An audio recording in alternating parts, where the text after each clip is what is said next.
Salve, salve família, aqui é Claudinho Andrade, DDI Podcast. Que honra ter você mais uma vez aqui, né? Poder adentrar na sua casa, no seu lar, com a sua família. Todas as terças, quartas e quintas-feiras temos um encontro marcado. E agora com um quadro também especial, né? Quadros, na verdade, né? Saúde física e financeira, com o Dr. André Valente, né? Grande cirurgião. E também com Fazendo Negócio Direito, né? Escritório, grande escritório de advocacia aqui do nosso estado.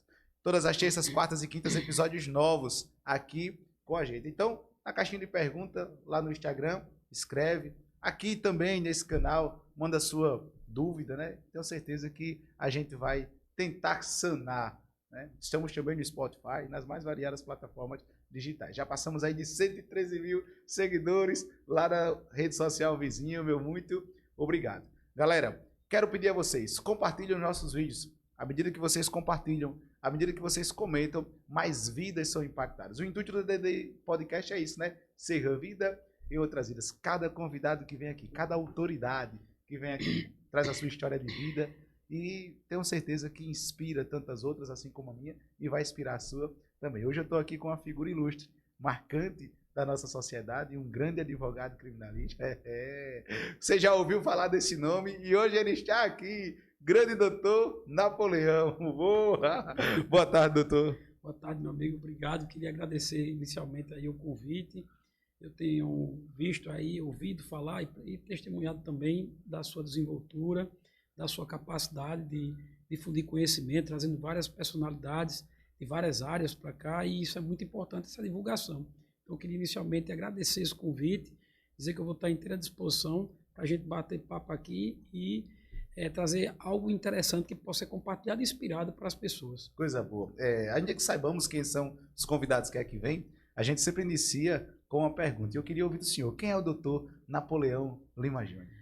Veja, é uma pergunta desafiadora, não é? Mas o que eu posso dizer é o seguinte, eu sou uma pessoa dedicada, sou uma pessoa família, sou uma pessoa de valores, sou uma pessoa que acredito na espécie humana, na evolução das pessoas.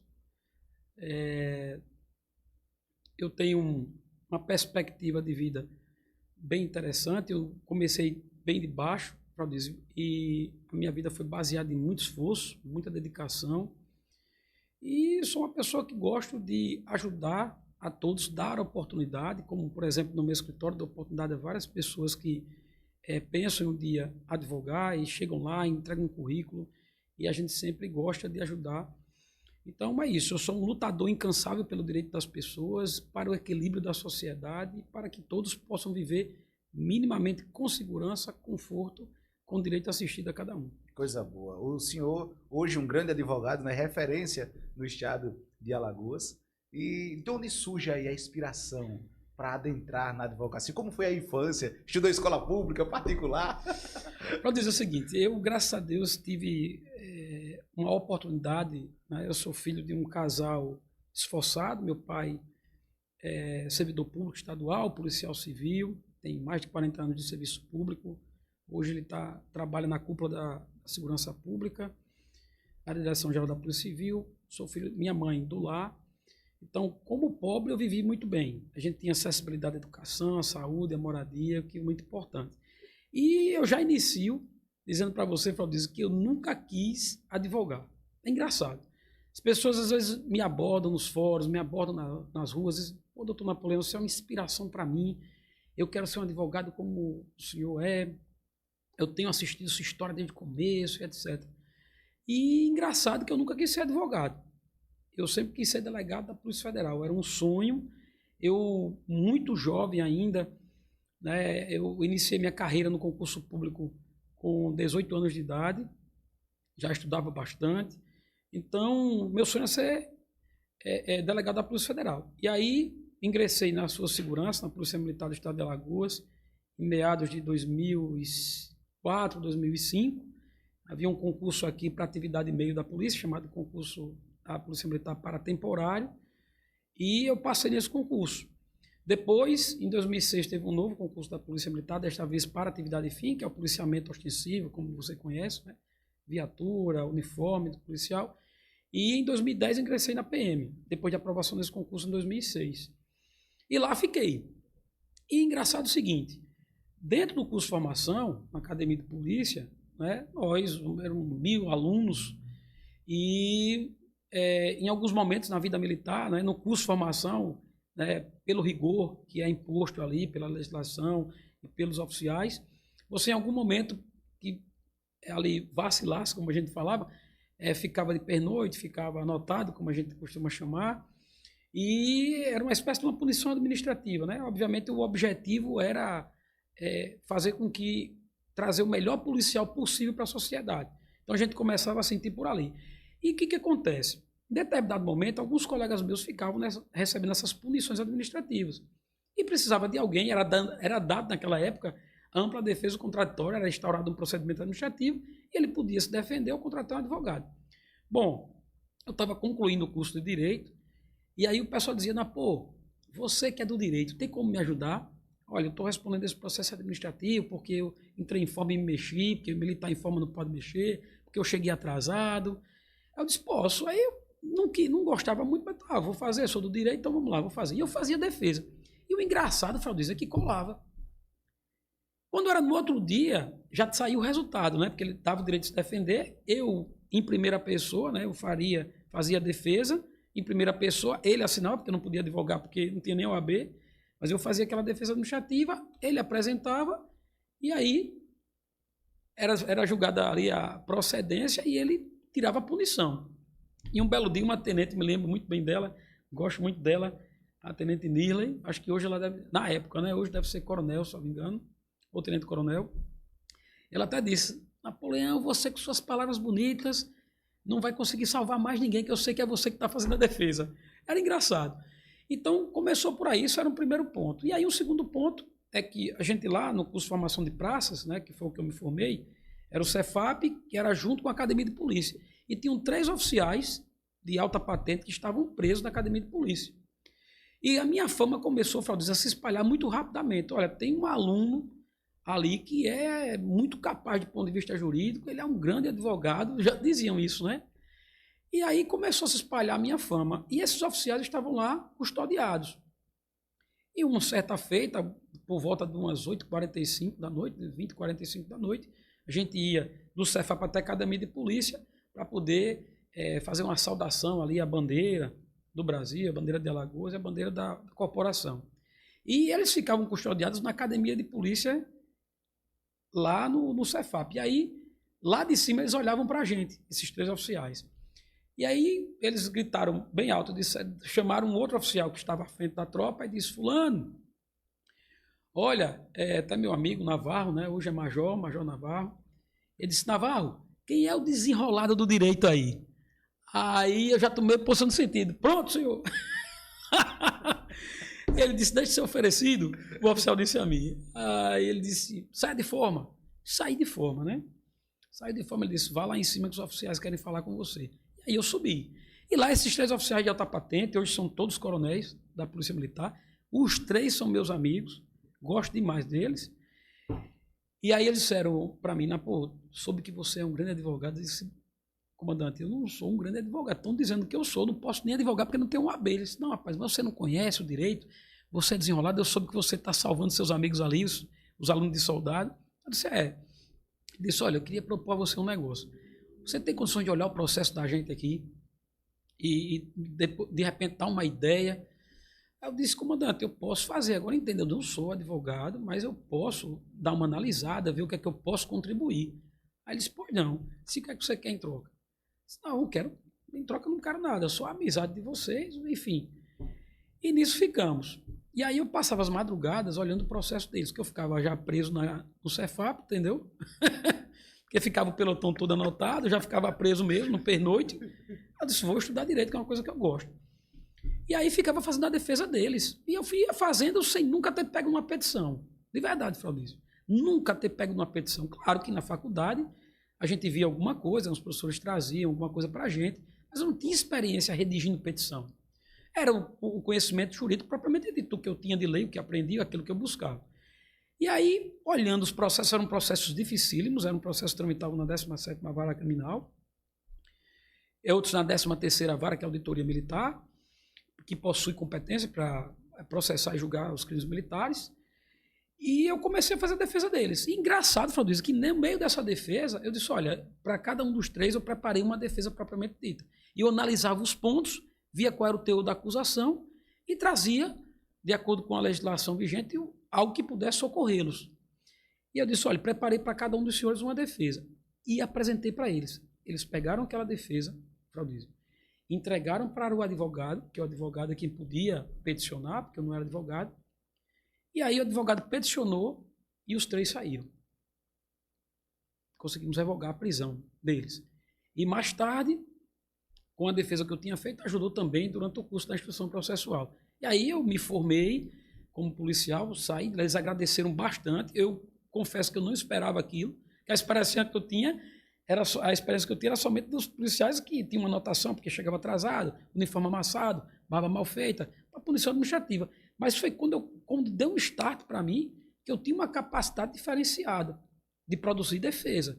Porque, veja, eu muito jovem, estava ali finalizando a carreira como saindo da faculdade, iniciando uma carreira militar, nunca quis ser advogado, e me deparei com aquele processo dificílimo deles, e aí consegui liberar os 3, em conjunto com o colega advogado. Aí não o conheci, não sei nem quem é, para ser sincero, mas eles conseguiram lograr êxito, e aí foram soltos.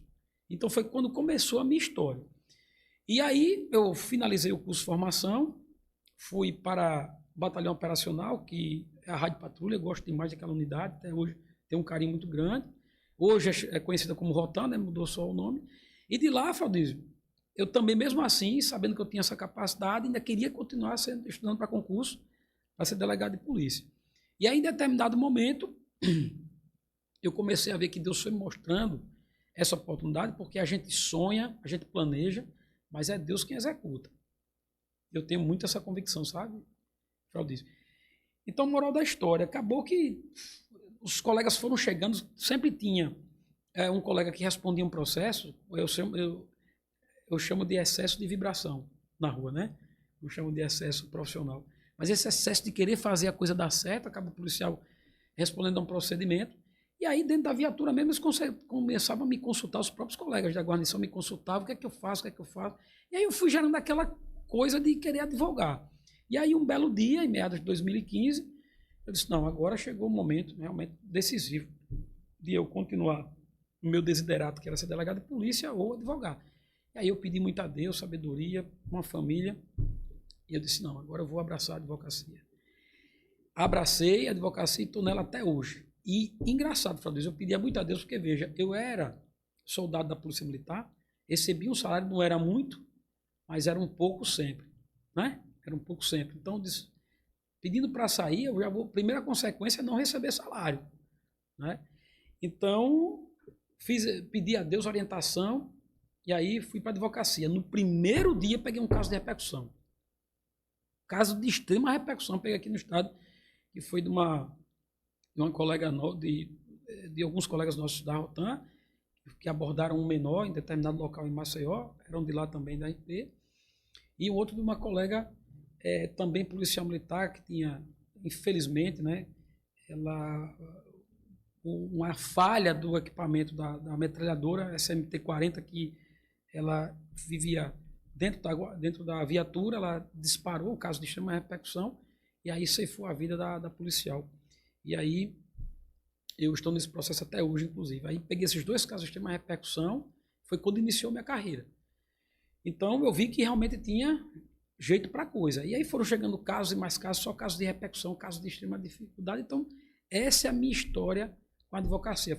Inicio dizendo que nunca quis ser advogado, Deus foi abrindo essa porta, e hoje não me vejo exercendo nenhuma profissão que não seja a advocacia.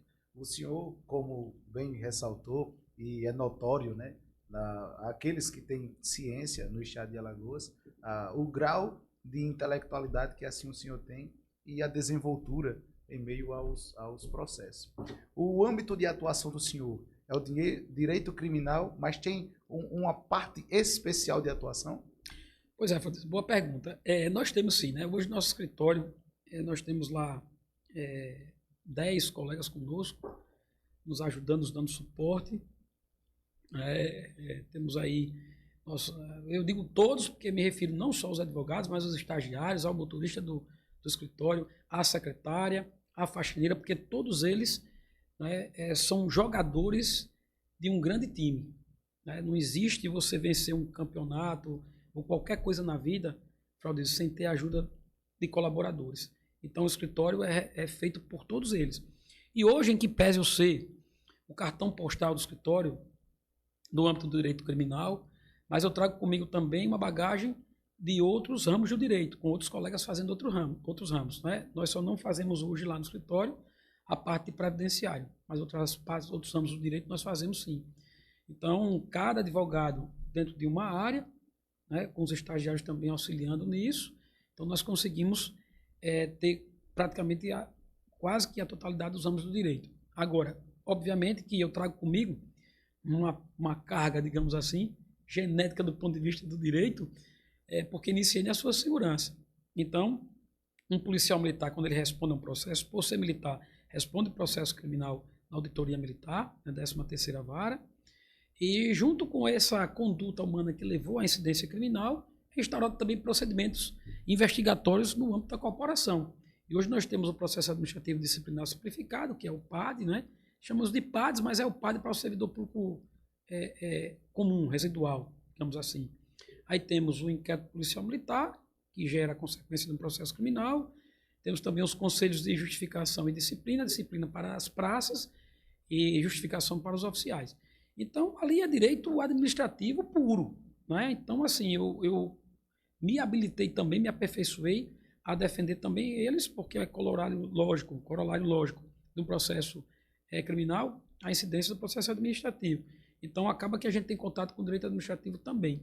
E uma outra vertente que é o civil, mas também militar, que é o das promoções. Né? Tivemos aqui uma repercussão muito grande, porque as legislações militares elas preveem um fluxo equilibrado dentro da carreira castrense. Né?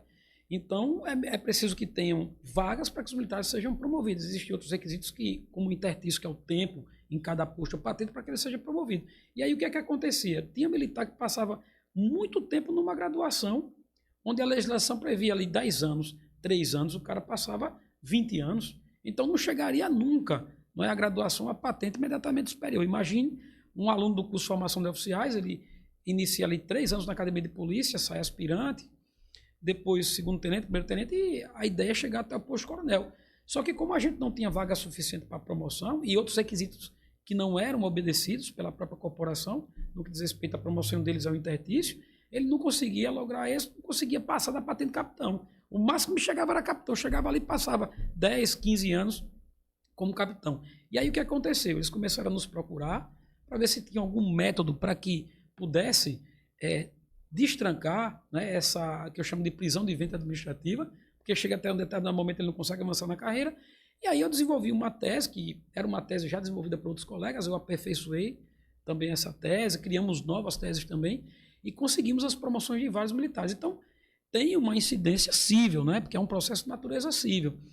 E também requer um conhecimento administrativo e também da legislação específica. Não é só... Você, obviamente, vai aplicar o Código de Processo Civil, né, naquelas relações processuais, mas é necessário que você tenha uma tese. E essa tese era uma tese exclusivamente extraída, né, da exegese das normas da caserna, que são 2 leis estaduais e um decreto estadual. Hoje tem muito mais, que é esse tipo de matéria. Então, o que eu posso dizer é que a gente tem uma atuação muito forte no criminal. A gente não só advoga para menos da sua segurança, mas é um foco grande. Mas advogamos para parlamentares, para o público servidor público comum, e também para o particular, que são as pessoas que não detêm cargo público. Então temos uma vertente muito grande, Fraldísio, dentro do escritório hoje. É uma dúvida que existe entre algumas pessoas e eu quero externar aqui para o senhor como um defensor do direito dos militares, né, do direito militar. O fato do militar andar armado fora do seu posto, enquanto fardado, enquanto escalado na sua profissão, ele precisa de uma outra arma ou a própria arma do seu trabalho é permitida? Então, veja só. Primeiramente, eu gostaria de esclarecer uma dúvida que, embora seja óbvio, não é? Eu até chamo isso de óbvio ululante. Havia um jornalista, me esqueci o nome dele, mas ele dizia muito isso, o óbvio ululante. E às vezes o óbvio precisa ser dito. Primeiro, nós temos o Estatuto de Desarmamento. Não é? O Estatuto de Desarmamento garante ao policial, estou puxando para o militar porque é o foco da conversa, o porte legal da arma de fogo. E estando em serviço ou fora do serviço, ele pode usar a arma. Não existe nenhuma proibição para que o militar só possa usar uma arma quando esteja fardado. Isso não existe. Como policial civil, seja civil, estadual, civil, federal, que é a Polícia Federal, tem direito ao porte de arma de fogo. Agora veja, o militar, quando ele... hoje em dia está muito mais fácil porque o governo vem investindo muito em segurança pública, não é? No governo passado, do anterior governador, ele iniciou ajudando muito a sua segurança, trazendo viatura blindada, trazendo um potencial muito maior do armamento bélico, né, que foram 2.000 pistolas Glock, já de imediato do governo, depois foi aumentando, muito mais pistolas, muito mais armamento. E hoje a gente consegue ceder ao policial, não todos aqueles, mas os que estão mais nos batalhões de maior confronto, que é a Raio de Patrulha, no caso hoje a Rotan e o BOP, o policial já sai com seu armamento acautelado. Então ele tem o direito de ter a arma de fogo que ele pega para se armar do batalhão e encerrando o serviço ele devolve. E também tem a arma acautelada, que também é do Estado, mas é cedida ao policial para ele portar livremente, no serviço e fora do serviço. E também o policial que queira adquirir sua própria arma de fogo, arma particular, ele também pode comprar nada obsta, adquirir aquele armamento, usar também no serviço ou fora do serviço. Então hoje a Polícia Militar, fala um pouco do foco da Polícia Militar, aumentou um efetivo, claro que ainda continua uma carência, né, porque não dá um 100% para poder guarnecer toda a sociedade, mas ele pode ter uma segurança que ele vai ter um colete, vai ter ali um coldre interessante, ali um coturno, um uniforme propriamente dito, e também vai ter o armamento para ele usar no serviço e fora do serviço. Um militar, quando ele é detido, quando ele é preso de fato, o que muda numa prisão ou numa detenção de uma pessoa comum? Boa pergunta também, Fabrício, inteligentíssima e acho que bastante pertinente, porque as pessoas hoje acompanham muita coisa que é falada, mas pouco estuda sobre a matéria. E às vezes não é nem maldade das pessoas, porque às vezes a pessoa não tem interesse, está pesquisando. E até mesmo é uma dúvida que muito generalizada no meio das forças de segurança. Primeiramente, sobre o militar, o que acontece? Qual a diferença da prisão dele para a prisão de um particular, de uma pessoa comum que não é policial? O militar faz duas coisas inicialmente. Nós temos alguns tipos de modalidades de prisão no Brasil. Nós temos a prisão em flagrante e nós temos as prisões cautelares, que é a prisão provisória e a prisão temporária. Tá? A prisão temporária que é a provisória e a prisão preventiva. Então, o que acontece? O militar, quando ele é preso em prisão temporária ou prisão preventiva, que são as modalidades de prisões cautelares, ou até mesmo as prisões em flagrante, que não são as prisões condenação, ele tem o direito de ficar em cela, em quartel da corporação. Significa dizer que ele não vai para o presídio imediatamente. Isso está no Estatuto da Polícia Militar, que é o Estatuto de 1992.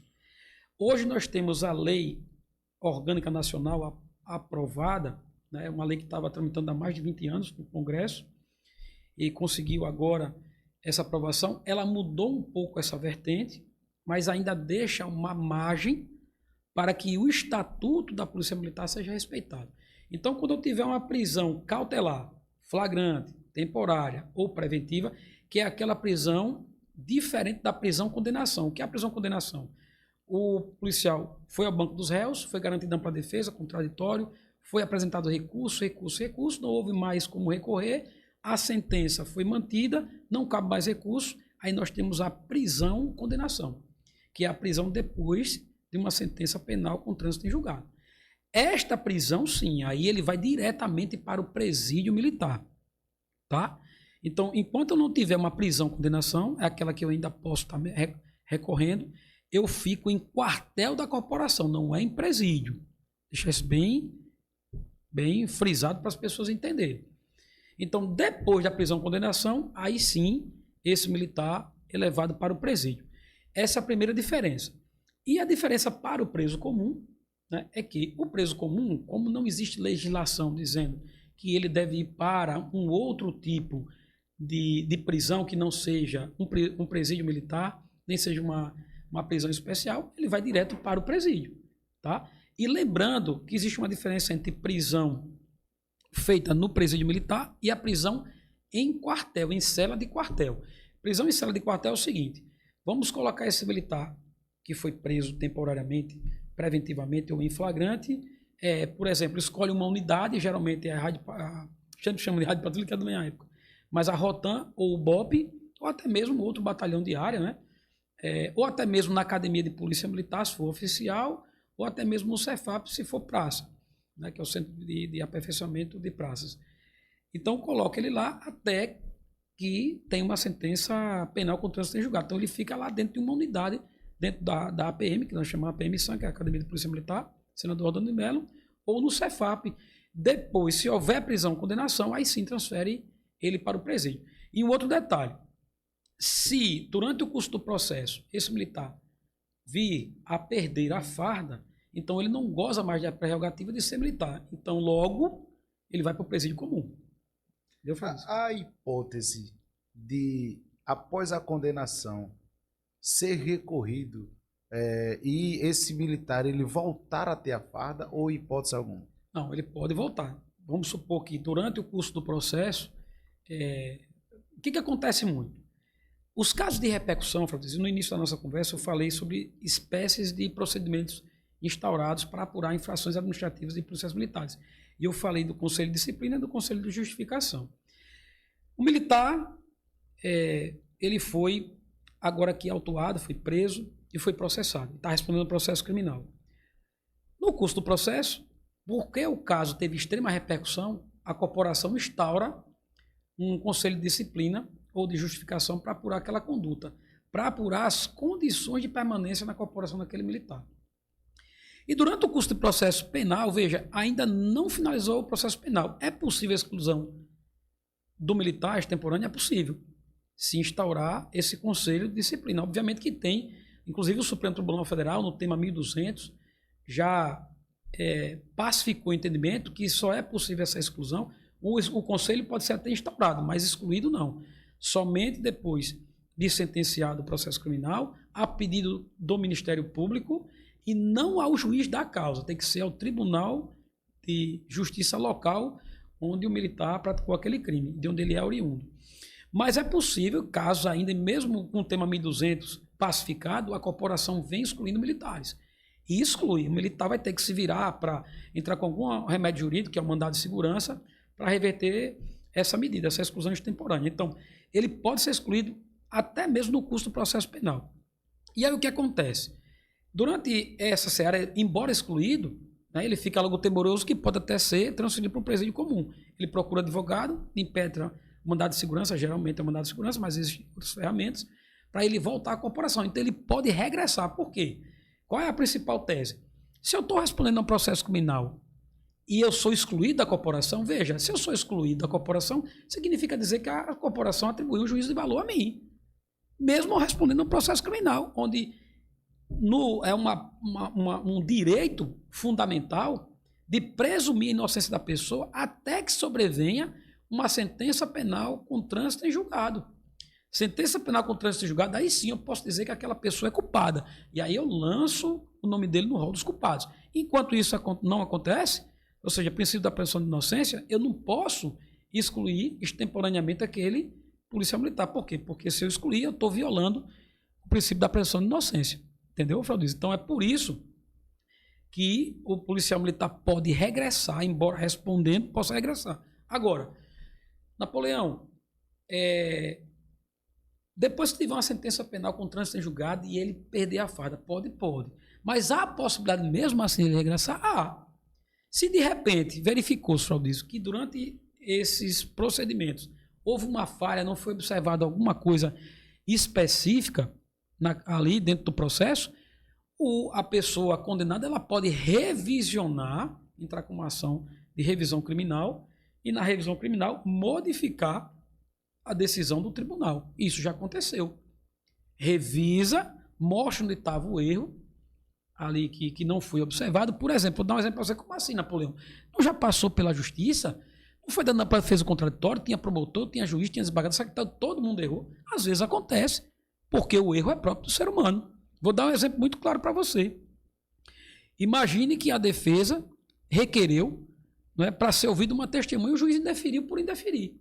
E isso acontece naturalmente. Então, isso é cerceamento do direito de defesa. Uma testemunha que não foi ouvida, ou o advogado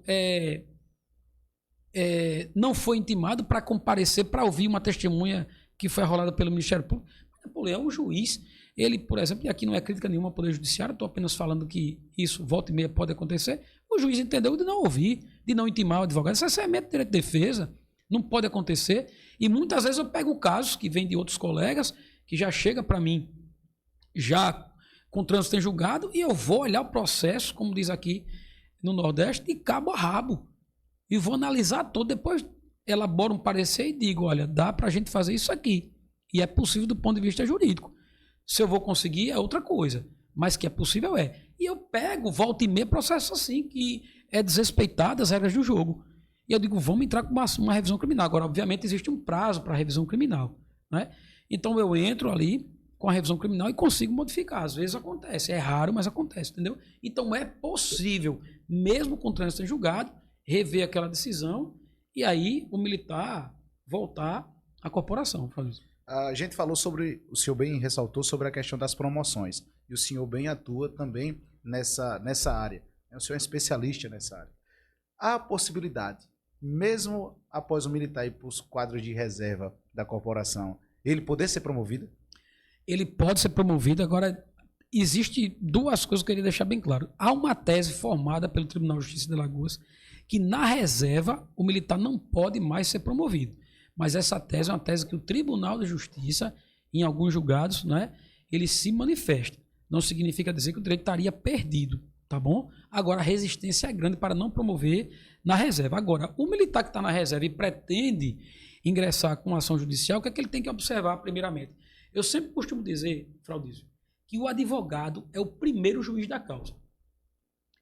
O advogado, Fraudísio, ele é a voz e a vez daqueles que não têm voz e vez.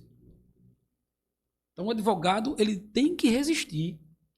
O resultado do processo, veja, nós exercemos uma atividade meio, segundo a legislação federal, Estatuto da Advocacia. Não é atividade de finalidade. Significa dizer que, juridicamente falando, eu não tenho um compromisso 100% com o resultado. Por quê? Porque não depende só do advogado o ganho daquela causa. Vai depender do advogado o quê? O compromisso, a capacidade, não só técnica.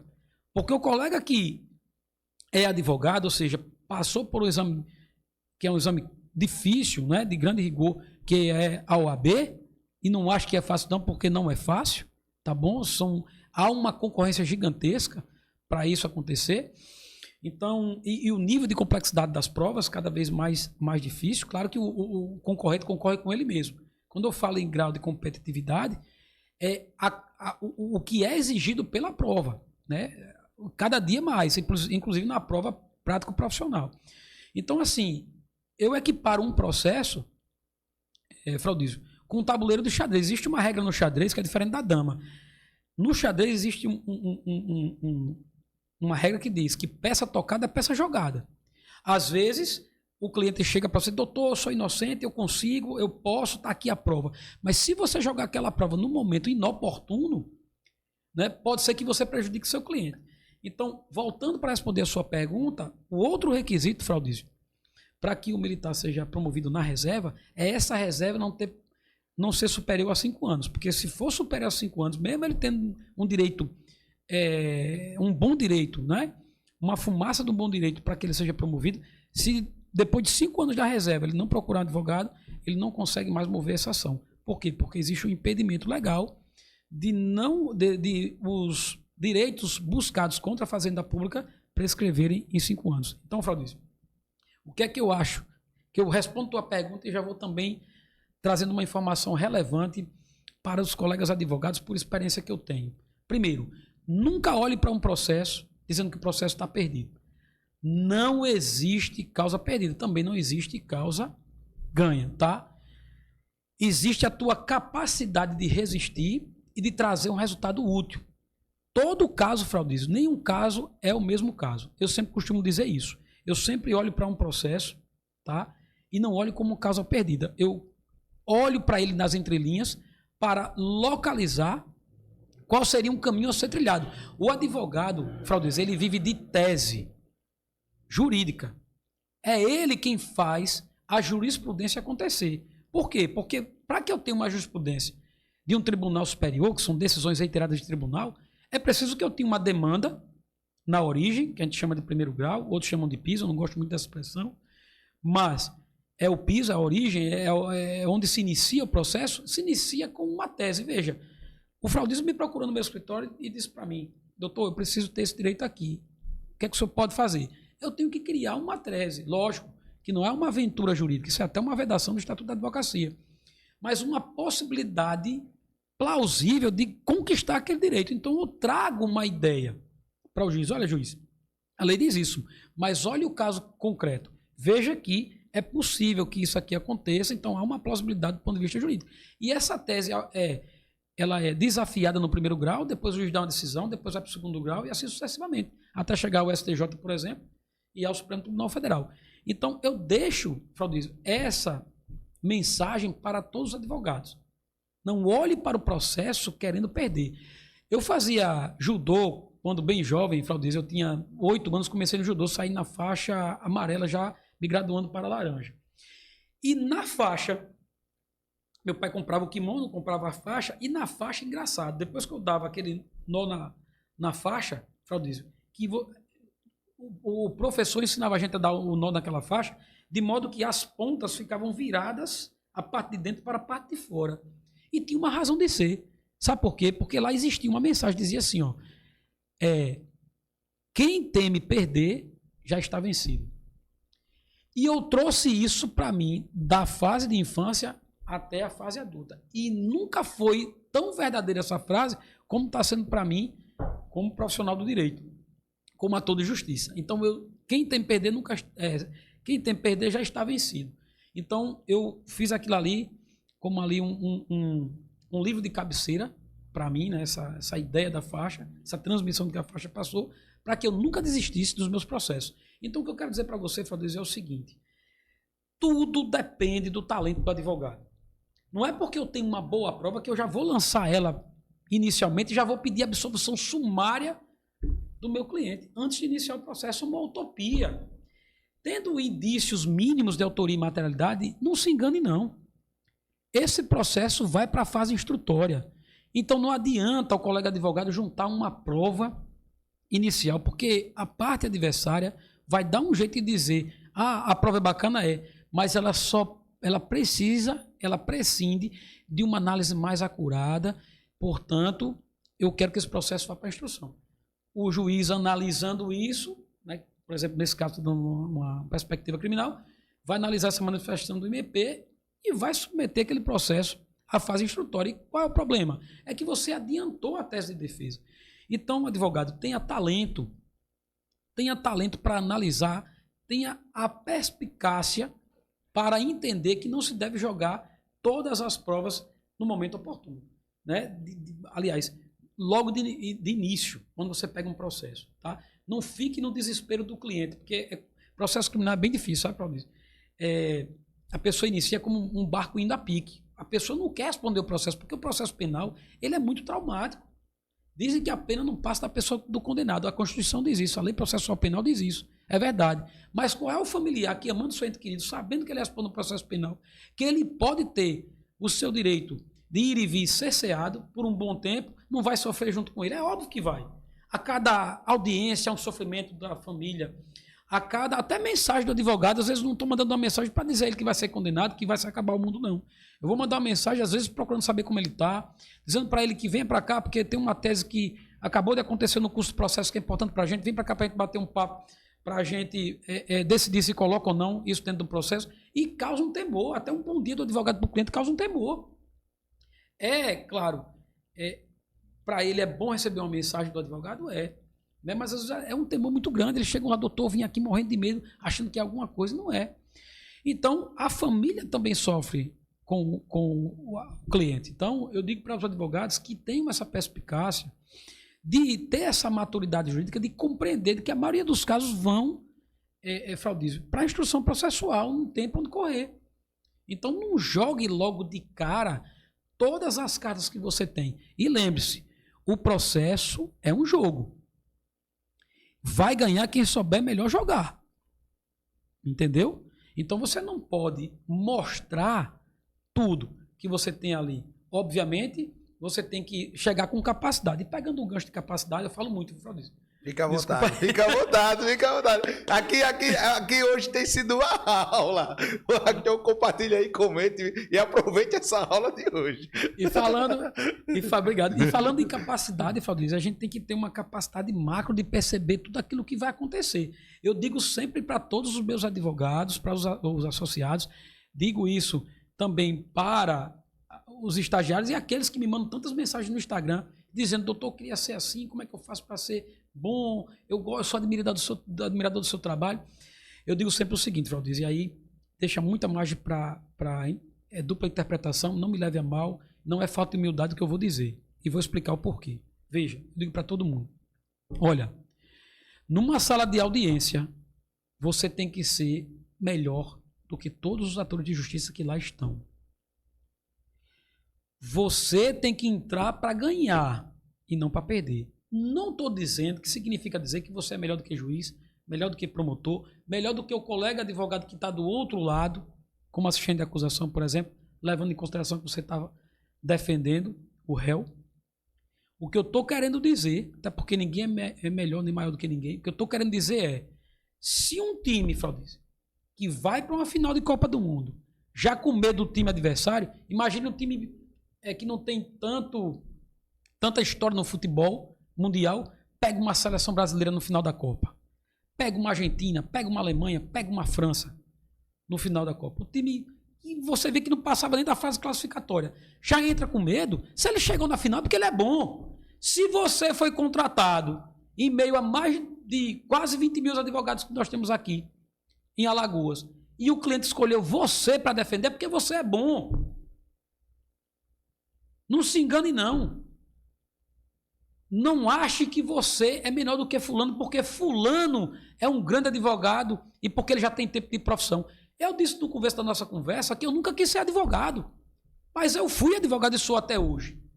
E quando eu comecei a advogar, Fraudísio, tinham grandes nomes da advocacia alagoana e no Brasil. Eu podia muito bem olhar para o cliente e dizer assim, que complexidade. Eu não consigo, eu não sou bom, só quem pode fazer é doutor fulano, doutor Beltrano. Afinal de contas, ele está o tempo todo na imprensa. Afinal de contas, ele só atua em caso de repercussão. Não! Eu disse, eu sou capaz, eu vou dar resultado. Então, eu digo para você que está começando, não tenha receio de outros grandes colegas que tem. Tente ser igual a eles, você é igual a eles. Só falta questão de tempo. Então, Fraudísio, eu digo que não é falta de humildade. O advogado tem que ser o mais bem preparado numa sala de audiência. Ele tem que conhecer melhor do que ninguém o processo. Ele tem que conhecer melhor do que ninguém as legislações de registro da matéria processual penal, para que quando, por exemplo, um promotor ou um juiz, ele diga alguma coisa e você saiba contra-argumentar. Vou dar um exemplo muito claro que acontece em audiência criminal, Francisco, se você me permitir. O que acontece? Seu cliente é levado à instrução processual. A vítima está lá e diz, eu não tenho receio nenhum de falar na frente do acusado. Então o juiz manda o acusado entrar. Eu, por exemplo, tive um caso em que militares foram acusados.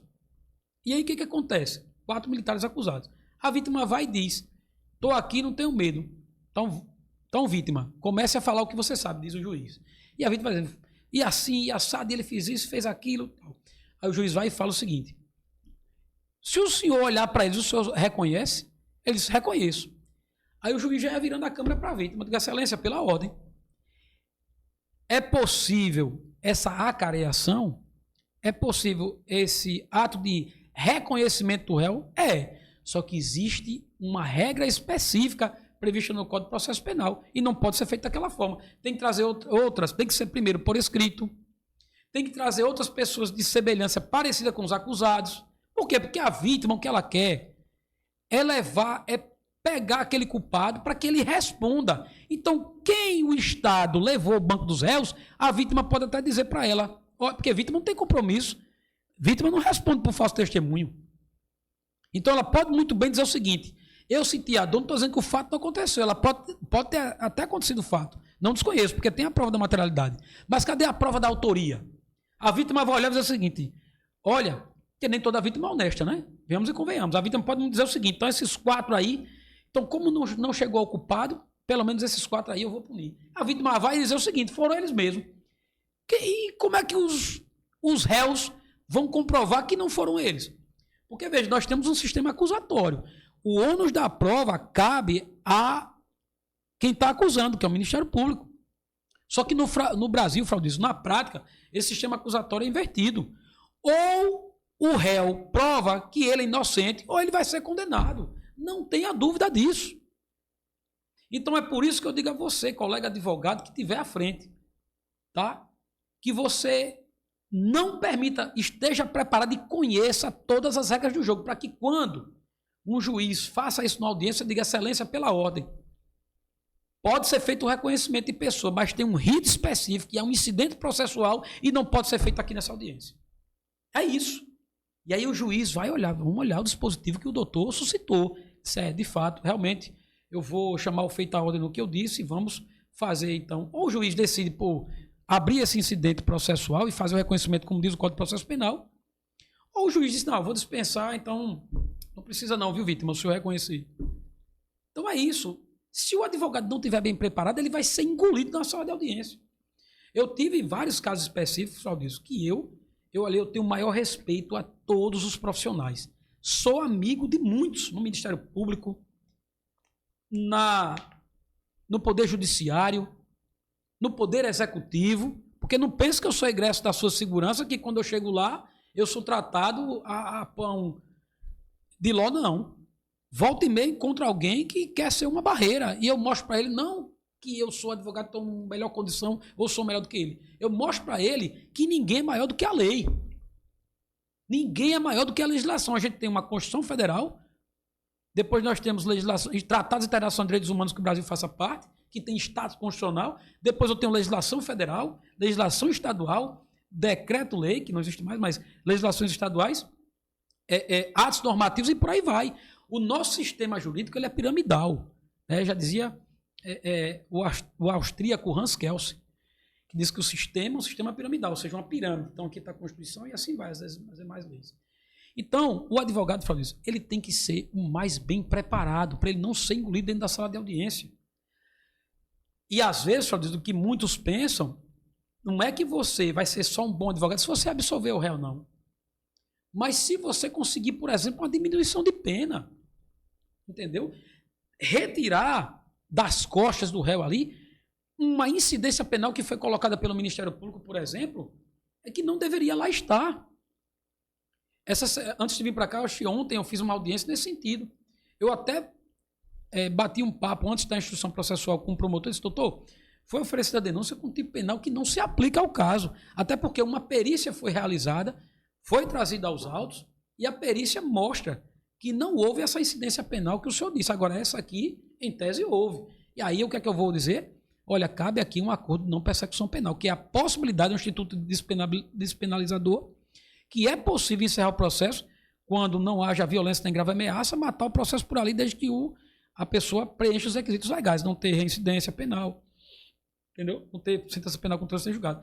Então, assim, como é que eu conheço esses institutos? Como é que eu posso citar a palavra pela ordem? E aí, falando a palavra pela ordem, vou dizer mais, Fraudício. A palavra pela ordem não é um pedido de favor para a autoridade, não, advogado. Você não está pedindo favor a juiz nem promotor, ou desembargador, ou ministro, para suscitar a palavra pela ordem, não. Questão de fato, palavra pela ordem. Questão jurídica, palavra pela ordem. Não tenha receio, não tenha medo. A palavra pela ordem é uma prerrogativa do advogado de dizer, stop, Estado. Pare, Estado. Você só pode ir até aqui. Você tem que observar a legislação, a lei. E não é dessa forma que você tem que fazer. É dessa aqui que a lei diz. Não é a política do eu quero. Do eu faço, eu posso, tudo. Porque o Poder Judiciário é uma função nobre. Pode muito? Pode. Mas não pode tudo. A República pertence às pessoas. Entendeu? Então, eu deixo essa mensagem aqui, Claudio, de que o advogado tem que ser o mais bem preparado daquela audiência. Agora, ele só vai ser o mais bem preparado se ele conhecer o processo mais do que todos e ele estudar e conhecer as regras do jogo. Sun Tzu, da Arte da Guerra, um livro fantástico. A gente é passado, né, um monge budista. Estou vendo que você tem vários aqui. Não estou nem pescando, viu? Porque realmente eu tenho vários aqui, desses livros que você tem aqui. Li muito. Rui Barbosa também, né? Teoria aos Moços. Da Guerra está ali também. Enfim, Sun Tzu dizia o seguinte: olha, se você conhece o seu inimigo como a si mesmo, não deve temer o resultado de 100 batalhas. O que ele quis dizer com isso? Ele quis dizer com isso, se você conhece a você, sabe que você tem capacidade, sabe que você estudou, sabe que você está bem preparado, você conhece a outra parte, sabe até onde ela pode ir. Então você não deve temer o resultado de 100 batalhas. O que vai acontecer lá, eu não sei. Agora, o que eu sei é que se você entrar preparado, conhecendo o processo, não ter temor de autoridade, nem deve temer. Não estou dizendo de confrontar, não. Eu estou dizendo de não ter medo de dizer a verdade e de suscitar. Você é pago. Primeira coisa, advogado. Se você é advogado é porque a lei permitiu. Você é a última barreira contra o totalitarismo, contra a barbárie e a arbitrariedade do seu cliente. Você é o escudo de proteção do seu cliente. Não é para compactuar com o crime, não. Mas é para você garantir que as regras do jogo, as leis, sejam cumpridas. E todos têm a obrigação de dever obediência à lei. Principalmente quem está julgando. Então, Sun Tzu dizia isso e eu me valho muito disso. Conheça o meu inimigo. Como me conheço, não devo temer o resultado de 100 batalhas. Vá preparado, vá decente. Não sei se você vai ganhar. Agora, que você vai ali ter uma desenvoltura e trazer o melhor resultado, isso você vai se você estiver bem preparado. Coisa boa. O Coronel Newton Rocha esteve aqui conosco, né? Grande Coronel Newton Rocha, né? É um grande amigo. Eu fiz uma pergunta a ele e vou perguntar ao senhor. No caso dele, por ele estar na polícia, né? Ser um grande combatente aí da criminalidade. E o senhor, enquanto advogado, que querendo ou não, acaba desagradando alguma das partes. E aí eu quero ouvir do senhor, se em algum momento já foi ameaçado. Fui ameaçado, fui hostilizado. Isso faz parte da regra do jogo. Como juízes já foram, promotores já foram, é natural, tá? O homem é momento, já viu essa expressão, Fraudício? O homem é momento. Às vezes a pessoa faz com dolo, com pirraça, mas muitas vezes faz instinto defensivo, defendendo ele mesmo, defendendo um familiar. Fui ameaçado, fui hostilizado. Inclusive, num caso de repercussão aqui, eu fui também, contra uma família que se achou no direito de me afrontar, né? E já aconteceu várias vezes, mas não posso dizer a você que porque isso acontece, ou irá acontecer certamente, porque Deus há de dar muitos anos de vidas pra gente, e eu sou um advogado muito combativo, Fraudício. Eu não abaixo cabeça para ninguém, não sou descortês, quem sabe disso é quem convive comigo, e quem se depara comigo, eu não tenho nenhum... Mas eu sou combativo, eu entro educadamente numa sala de audiência, eu respeito a todas as pessoas, que todos merecem esse respeito, mas eu não abaixo cabeça para ninguém. E às vezes no exercício da minha profissão, as pessoas confundem. Muitas vezes a outra parte, quando sabe, Fraudício, que eu sou advogado da parte contrária, tem gente que já até pediu para desistir. Eu não estou me gabando disso, não. É o resultado do meu trabalho. E outros já entram com medo, com receio. Às vezes chegam armados. Armados não é armado com arma, não, viu? É armado no sentido de entrar, já chegar, vou para briga porque é o Napoleão que está lá. Eu não vou para brigar com ninguém, eu vou para exigir que a regra seja cumprida. Agora, se necessário for, falar um pouco mais alto, me levantar da cadeira, eu farei. Eu não vou deixar que ninguém, principalmente cliente meu, seja destruído porque alguém se achou no direito de não cumprir a legislação. E às vezes acaba desagradando. Imagine num tribunal do júri. De um lado, e aí eu entro no conceito, Fraudício, de justiça aqui. O que é justiça? Primeiramente, quando você pergunta isso a uma pessoa, principalmente os operadores de direito, viu? Isso é de um modo geral. Ele diz, justiça é a aplicação do direito ao caso concreto. Isso é um conceito, não está errado, mas é um conceito positivista do que é justiça. Justiça é muito mais do que a aplicação do direito ao caso concreto. Justiça, Fraudício, é dar aquilo que é de direito para a pessoa que merece ter aquele direito assegurado. Justiça é o juiz olhar as consequências da decisão, dos atos que ele vai tomar. Isso está até na Lomã. Ele observar aquilo porque ele está julgando semelhantes. Olha, eu gosto muito aqui de ouvir, às vezes eu olho no Instagram, o professor Enéas. Enéas era tido como louco na época dele, né? E não está muito tempo atrás, não. Foi candidato várias vezes à presidência da República. E Enéas dizia o seguinte, ó, cada ser humano é um universo em miniatura. E disse o Enéas lá, a gente só vai melhorar a sociedade quando a gente entender que a palavra semelhante é semelhante mesmo. Entendeu? É a gente entender que não existe diferença entre um gari e um astrofísico, por exemplo. Né? Enéas dizia isso. Ele tem uma função tão importante como tem um astrofísico. A pessoa que, por exemplo, faz a faxina no meu escritório, Fraudício, ela tem um papel tão importante como a minha. E eu devo respeito a essa pessoa, como devo respeito a qualquer autoridade. E a Bíblia fala que devemos respeitar as autoridades. Mas esse respeito é recíproco, é mútuo. Então a nossa sociedade só vai melhorar quando a gente compreender que a palavra semelhante quer dizer semelhante mesmo. Então, é isso, Fraudício. Coisa boa, que honra ter o senhor aqui conosco, né? Eleve muito o nível do DDI Podcast, né? Estamos se aproximando do final do nosso bate-papo. Se você é novo no canal, se inscreva, compartilhe e comente para que mais vidas possam ser impactadas, mas ainda aguarda aí um pouquinho, a gente tem algumas perguntas ainda a fazer e a nossa alegria ela é contagiante, né? Você que está aí já sabe, e cada convidado que vem aqui transmite uma mensagem muito bacana, mas você não tem a noção de como é estar aqui, né? Próximo de pessoas tão inteligentes. E hoje, em especial, com o doutor Napoleão. Doutor Napoleão, o senhor fala muito sobre Deus. E eu queria ouvir do senhor, qual a relação do doutor Napoleão com Deus? Olha, Fraudício, eu não consigo dar um passo na minha vida sem ter a orientação de Deus. Eu lamento muito ouvir pessoas e elas não sabem o que estão perdendo. Eu respeito cada posição, a teoria da evolução, até outras teorias que são desenvolvidas até hoje, mas eu não consigo conceber a existência humana sem compreender que existe uma coisa muito grande, maior, chamada Deus, para poder ter criado tudo isso. O homem fazer um avião decolar. O homem, a ciência, num avanço que a ciência está, sabe, eu não consigo conceber que Deus não exista. Eu vou até fazer um parênteses, abrir um parênteses, eu gosto muito de ouvir também o Ariano Suassuna. E o professor Ariano, em uma das aulas dele, as aulas magnas que ele, enquanto vivo, obviamente, fazia no Brasil afora, ele tirou certa feita da pasta dele um pegador de roupa.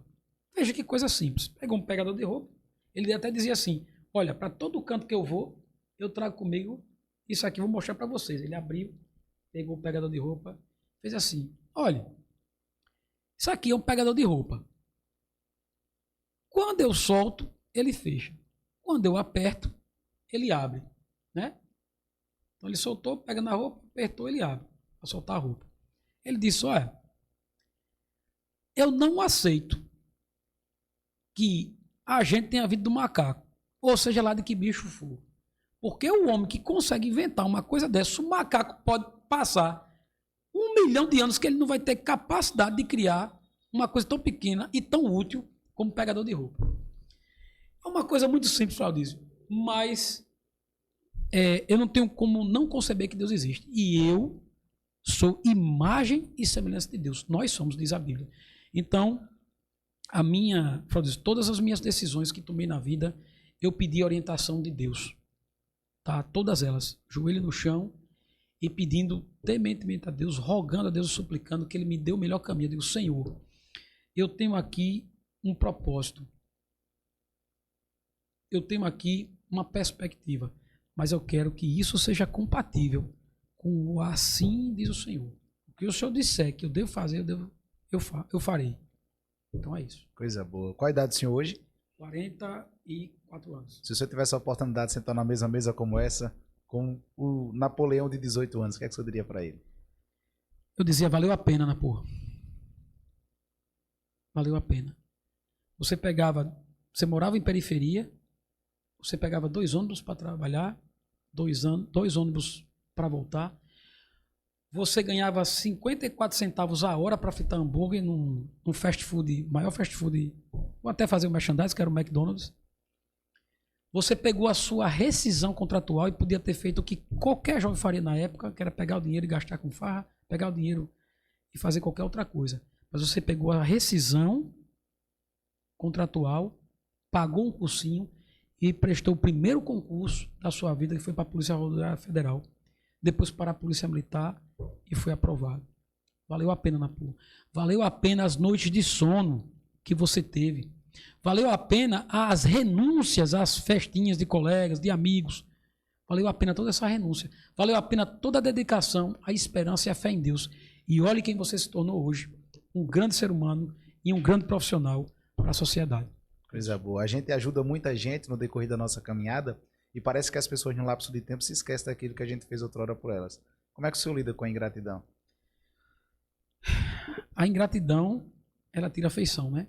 Eu trabalhei com um coronel da Polícia Militar, vou também dizer o nome dele, gosto muito dele, acho que não tem nenhum problema lançar o nome dele aqui. Coronel Jairson Corrêa de Mello, conhecido como Coronel Jairson. Jairson disse para mim uma vez assim, Napu, eu sou qualquer coisa na vida menos ingrato.